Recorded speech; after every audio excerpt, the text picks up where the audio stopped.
great, Robert. Not only did he co-write the music and co-write the movie, he also did every illustration you see in the movie, so all the comics.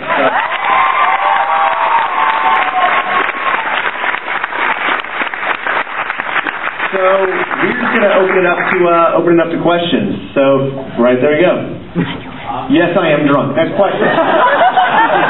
Go ahead. I want to know how did you come about finding out about Repo? What was his reason? I found out about Repo. I just moved. I left Full Sail. You know what I thought of? I got to say this because I just put two and two together when I was in the lobby. My very first short film showed at the Indian, and it was a musical. And I just thought of that. I didn't put that together before, so that's kind of weird irony that I'm back here. But what drew me to it, why I was in Full Sail, why I wanted to do a musical.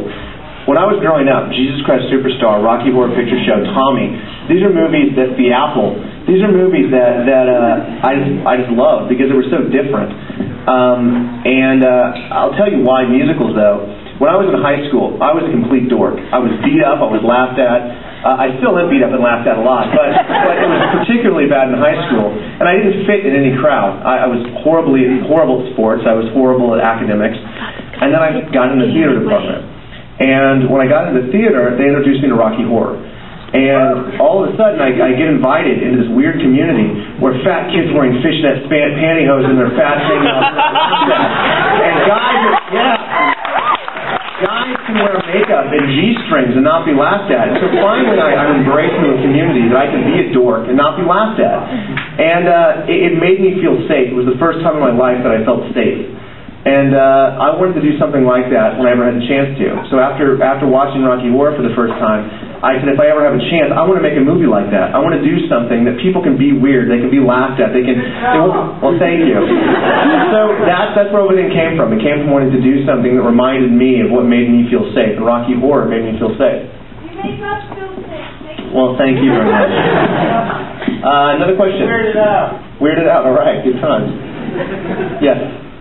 People to sit through 90 minutes of screaming loud music, and it's a hard thing to ask them to do, and imagine having them listen to 2.5 hours, which is the first cut, was 2.5 hours. And so it was kind of a hard thing, so we had to cut a lot out, and not only that, we had to cut a ton of music out as well. But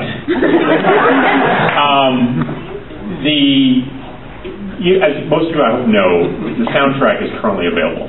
And it features 22 tracks that you've heard here. The big tracks, the songs, the arias. But for the movie, in particular, there was something like the equivalent of about 3 discs worth of music recorded and mixed. That's to say nothing of the songs that were thrown away. They weren't recorded and mixed. So, recorded and mixed, there's about 3 discs worth of material.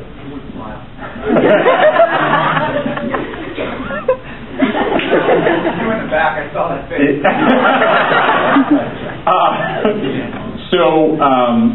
There's plenty of stuff that didn't make the movie that's there and ready to be distributed. And really all it takes is showing to the studio there's enough of demand to warrant them distributing the music, which is already recorded. So the hard part is done. It's creatively finished. Think about it. There's Sarah Brightman tracks. They're in limbo right now.